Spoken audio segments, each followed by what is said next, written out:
Hi mga kaisla!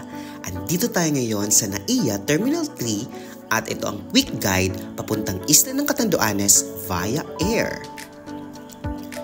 Pansin nyo guys, wala nang first security check, bale verify lang ng ID at ticket nyo dito.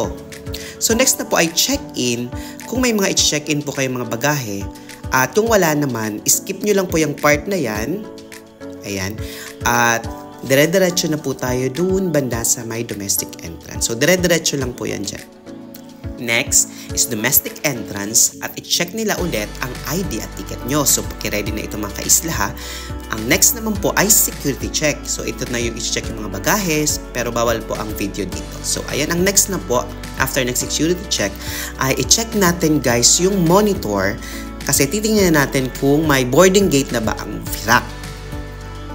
Hanapin natin ang VIRAC ha.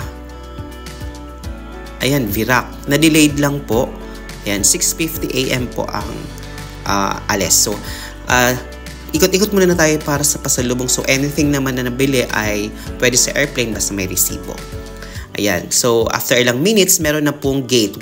Gate 131. So, puntahan natin ang gate 131 at ayan, nag-boarding na tayo at sakay na tayo sa bus patungong eroplano.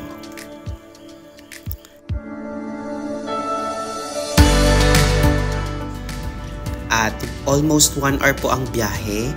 At ito na po yung papalapag. O diba napakaganda ng view.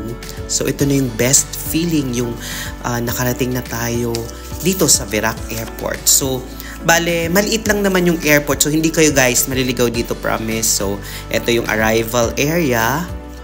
So, after nyan is yung carousel para sa bagahe. Ayan. So, thank you guys for watching and enjoy Catanduanes.